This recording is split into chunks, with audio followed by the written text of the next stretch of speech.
Hello everyone, welcome to my Bourne Conspiracy Assassin difficulty walkthrough. This is Mission 2, Shipyard Infiltration. So, I didn't get the chance to properly explain a lot of the fundamentals of this game in the very first mission, because the very first mission was very short, and I figured it was best to explain the step process I was having to go through when actually recording this game, because, of course, as I mentioned in the first video, this is the very first PS3 game that I'm recording directly off of PS3, thanks to the new capture system that I've managed to get for myself. But the Bourne Conspiracy, as I mentioned, is a 5 out of 10, and it has a lot of mechanical problems, but at the same time, it is a very fun game. And we're being introduced to a lot more to the gameplay in Mission 2 specifically. So we'll finally have access to guns in this mission, and we just used the guns on those first two enemies, and then that was a civilian, so the civilian went down instantly, and then that was some stealth right there. So for some reason, the game doesn't tell you this, but if you press L3 when you don't have your weapon equipped, you'll crouch, and when you crouch, you will move slowly, and you'll not make any noise. So you'll be able to sneak up on enemies. It's just, the game very rarely offers you the chance to do stealth attacks on enemies, and mainly when the game does present you with the opportunity to do stealth attacks, it's mainly there as a free opportunity to gain access to one tier of adrenaline. And you are seeing the combat right here, so the bottom right-hand corner, you'll see that my health is on the left and my adrenaline is on the right. So the adrenaline allows you to do specific takedowns on enemies, very cinematic takedowns, whether it be in the melee combat or also in gun combat. But we won't gain access to the gun takedown ability until later on in Mission 2, but currently at the moment, we have access to melee takedowns. And we also have the ability to do running takedowns, where we sprint towards an enemy and we hold circle. You have 3 tiers of adrenaline, and on Assassin difficulty, whenever you go into Bourne Instinct mode by pressing triangle, which is a mode that allows you to see enemies on the map and also provides you with an auto-aim ability that bypasses the shitty camera sensitivity on your gun, you will drain a bit of adrenaline. So that's how you know I'm on Assassin difficulty, because right now, while I'm in Bourne Instinct mode, my adrenaline is draining, but it's not that significant of a change, because you're constantly accruing adrenaline each time you're damaging enemies or killing them. And that right there was a great use of Bourne Instinct mode just then. So I used the Bourne Instinct mode in order to auto-aim onto the propane tanks and destroy them, because you have to destroy the propane tanks if you want to stop the helicopter from shooting you. And then I was also able to use the Bourne Instinct mode to auto-aim onto enemies and aim for center mass, and then from there, it allowed me to adjust my camera to aim directly over an enemy's head, but it's not the most reliable method because the camera sensitivity, it fights you a lot of the times, and also, whenever you're aiming at enemies on this game, there is a passive soft lock generated on the enemy, where the game ambiently takes control of your reticle to try to place it over an enemy, but you spend more time fighting the mechanic because it's so inaccurate with placing the reticle perfectly on the enemy. And so whenever I'm trying to make micro adjustments on my reticle in order to aim for specific body parts of enemies, I'm having to fight the soft lock on the aiming, and it's so fucking stupid. But we have a boss fight right here, so this is Solomon. I have a specific method I use against Solomon where you see that punch he does just then? If you're actively moving backwards, Bourne will do a pre-programmed dodge where he just ducks back a bit. And then from there, I hold square to initiate the kick. And that right there was the heavy kick. That was me holding triangle. You always want to do the heavy kick whenever you stun an enemy in the third hit of your combo. And the general 3-hit combo that you'll want to use most of the time with this game is square, square, triangle, where he does the uppercut at the end, because the uppercut, it is pretty good at stunning the enemies. It's just, the enemies have the ability to block all your attacks, but luckily for you, you have the ability to block every single attack that the enemies do in the melee combat. But eventually one of you has to make a move, and the one good thing about the kick is that you have the ability to hit through their defenses, so they cannot block the kick, they cannot block the light kick, and they cannot block the heavy kick. But the light kick is best used for long range. The heavy kick is best used for close range, although in later recordings of the missions, I have found it best to not really use the heavy kick that much unless I'm using it after a 3-hit combo. If I successfully get a stun out on the 3rd hit of my combo, that's when I use the heavy kick to knock the enemy away and to put some distance between myself and the enemy so that I can set up the loop. The way the general melee combat works, and the general loop that you'll want to use against most of the enemies on this game, is there are 2 loops. So when you're using just the light kick, there are times where the enemies, after they get hit a 3rd time by the light kick, they will enter a block animation. And this normally means they have a little bit more health than what you would be getting if you were doing the other loop, where it only takes about 5 light kicks in order to take out enemies when they aren't choosing to block after the 3rd melee hit. But just focusing specifically on the first loop, whenever the enemies block and you hit them with the light kick during their block animation, you can hit them another 3 times, they'll block, and then you just repeat the process. If you choose to do the heavy kick whenever the enemies decide to block, you'll knock them away, and then you have to hit them once with a low kick, and then they'll block again. You hit them with the heavy kick, and then you repeat the process. And I'm sure, as you can tell based on what I just explained, relying upon the heavy kick to initiate your loop is not the best method because it's a little too tedious. And plus, there's no telling if you're going to nail the hit on the enemy after they recoil from the heavy kick, because the enemies, they get knocked back quite a bit from the heavy kick, so it's very hard to judge the distance between yourself and the enemy to know if your light kick is actually going to connect. So it's just better to use the light kick in general when you're dealing with normal enemies. But there are going to be some more combat encounters coming up, so I'm just going to skip these 2 enemies right over here. This is what I always do. I mean, I don't recommend you do this, but I just like being fast in this game, because being fast and efficient is the best way to play this game. And that's why you don't really see me use the cover system a lot. And that right there, look at that for perfection. How on earth did I nail 2 headshots with 2 bullets? And it didn't even look like my reticle was perfectly on their heads. That right there, I'm so glad I made the recording, because that rarely happens. That feels like a 1 in 100 chance of actually getting something like that. But this encounter right here, you'll want to engage in melee combat. Do not shoot the enemies, because if you engage in melee combat, the other enemies that are spawning in will not be able to use their guns. The enemies on this game, they don't respond very well to your shots because the feedback systems with the stun systems on this game are horrendous. They are really bad. Whenever you shoot enemies, they don't register any kind of stun animation unless it's specifically when you hit the leg, but even then it's very inconsistent. I mean, watch this. This right here is probably the hardest part of the shipyard infiltration encounter because you don't have the best cover right here. But always destroyed that propane tank right there to kill that guy.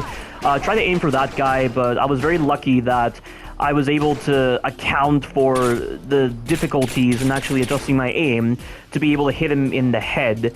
But just watch this. This is me trying to shoot the green propane tank right over there, but I'm trying to move the analog ever so slightly, but whenever you move the left analog stick like 1 centimeter, it feels like Bourne goes about like 3 inches to the right or something, or to the left. It's so hard to make micro adjustments in this game because the proportion is not correct. Like, pushing slightly on the left analog stick should make Bourne move ever so slightly, but I feel like the minimum speed he's able to go is too large to really feel proportionate to the distance that you're actually pushing your left analog stick. And not only that, but there are some dead zone problems with this game. The dead zones on the analog get in the way in this game. Like, you have to pretty much move the left analog stick at least like 3 centimeters in order for there to be some registration of movement on Bourne's part. And it's really obnoxious, and it just goes to show the lack of optimization displayed with this game. But I had enough of that guy, so I just ran right towards him and just disarmed him of his weapon, and I went into the melee combat. By the way, when you go into the melee combat, you have to fight the enemy. You have no way of exiting melee combat the moment you initiate melee combat. The only possible way you're going to do this is if you get far enough away from the enemy, but because they're actively moving towards you, that's rarely ever going to be the case, and you have to get so lucky with that. So, only go into melee as a last resort. It's really stupid that the game forces you into melee combat. It really doesn't make any sense, because strategically, the game should not force you into melee combat just of its own volition. You should go into melee combat whether you want to or not. You should not let the game decide that for you. It's really dumb. But we have some shooting encounters right here. You gotta be very fast when dealing with these enemies, and we were just introduced to the shooting takedown. So, depending on the amount of adrenaline that you have a maximum of 3 uses of your adrenaline in order to take out 3 enemies. And if you have 2, you'll be able to take out 2. If you have 1, you'll be able to take out 1 enemy. The shooting takedown is another reliable method of bypassing the really shitty camera sensitivity on your aiming. Like, I'm at max sensitivity right now, and the camera sensitivity feels like I'm playing at the lowest sensitivity possible. Like, how could they mess up so much with that? Oh, and by the way, you're seeing the loop right here. This is the melee loop, but I'm just going to counter this guy. So randomly, the enemies can choose to initiate a takedown on you, and you got to press the quick time event in order to bypass that. gotta say, guys, the quick time events on this game can be challenging at times. Like, you definitely need to be very fast when dealing with the quick time events on this game. I think the developers did a great job in implementing the quick time events in a way that actually feels like they matter, and they actually present with some difficulty, just like a lot of people would say with God of War, for instance, where quick time events actually serve a purpose in delivering very challenging gameplay, and it's no different here. And also, when you are doing like the multi-takedowns in melee or the multi-takedowns with your guns, you have to nail the QTEs, because if you fail your QTEs, you'll just waste adrenaline. The enemy will dodge your shot, and you will not be able to continue your streak until you accrue adrenaline again. And that definitely presents as an added level of difficulty that I do like. It's just, when you're having to use the shooting takedown or the melee takedown in order to bypass a lot of the fundamental problems with the combat on this game, that's really where I feel like the mechanic feels a bit forced. But as long as you're learning when you need to accrue adrenaline and when you need to use it, the strategy involved with that is something that I feel is very intelligent with this game. I think it's one of the most intelligent design choices with this game. And also, when you go into that room, this guy will spawn in. I'm going to stay by cover. This is one of the few moments where you'll actually see me in cover, because I'm not a big fan of the cover system on this game. I feel like, because this game feels like it's meant to be played from a faster paced perspective, and you're meant to be just tanking the shots, you're meant to be getting out there and being very aggressive. The cover system kind of feels a bit passive and just kind of incongruous with that whole mentality that this game really seems to deliver on. But I'm not saying you shouldn't use it, because there are definitely situations where the cover system is needed, because there are some pretty challenging encounters in this game. And the mission entitled Silence Rurik is the most grueling encounter and most grueling mission in this entire game. But that's not saying that it's well designed, because there are problems with that mission, and I will definitely talk about it. But we're nearing the end of Shipyard Infiltration. Like, this mission is one of my favorite missions in the game. I feel like the pacing is perfect. I feel like the encounters are pretty fun. I mean, aside from like that one encounter where I was dealing with those propane tanks and dealing with those enemies, and then trying to deal with the difficulties involved with making micro adjustments in this game. But aside from that, Shipyard Infiltration is so much fun, and you need to have full tiers of adrenaline right over here. You need 3 tiers of adrenaline, because this encounter can be deadly. Like, the enemies are pretty good at dealing a lot of damage to you on this game, and this is why you need the shooting takedown to deal with most of the enemies, and you only have a handful of enemies left. And the shotgun on this game is crap, but at the same time, it's probably the most satisfying weapon in the game. I don't know what it is, but the sound effect that plays when you actually kill an enemy, or when they get knocked back like that, there's something about that knockdown animation that just looks kind of silly to me. It's just so funny seeing that animation and just really getting the power fantasy of a shotgun in your hands right over here. I mean, it's still not that good of a weapon, because, once again, the flinch animations are almost non-existent with these enemies. It's just a great example of the low budget that was definitely the case with this game. But once we've done this encounter right here, we just have one minor skirmish right over here, where an enemy's going to get right in front of you. The game's going to tutorialize the running takedown, but I don't recommend doing it, because this enemy, you have to wait until he's running right at you before it gives you the option to do the running takedown, where you just sprint towards him and you're holding circle the entire time, and best you don't deal with that. But for this final part of the Shipyard Infiltration encounter, we just have a couple of minor skirmishes with the enemies before a boss fight against Solomon. And here's the original melee loop that I used against the enemies before I changed it all together. So 3 light kicks, he blocks, heavy kick, then light kick, he blocks, heavy kick, light kick, and then heavy kick. And you just repeat this process until he goes down. And I'm sure you can understand why this would present with problems, because of course he's getting knocked away a lot by the heavy kick, so it can be kind of hard to judge the distance between yourself and the enemy to determine when your light kick should happen, because at times the enemies can be a little slow with actually walking towards you. So that's why you want to use nothing but light kicks when trying to do that loop, because like, you see this loop right here, so when he blocks, I should just use the light kick repeatedly, because I'll be able to get in 3 light kicks after he blocks, and just repeat the process. And that is how the melee loop should work. And I have recorded this game entirely, but I'm almost half tempted to just re-record some of them again to showcase the updated loop, because I only started using the updated loop after mission 4. Although, again, it's just 4 missions, and this game is very short, so I really don't think it's worth doing in the future. But that's all I have to say about that. And now we have this boss fight against Solomon. So for some reason during this particular encounter with Solomon, he doesn't have the ability to do takedowns against you, so you don't have to worry about QTEs.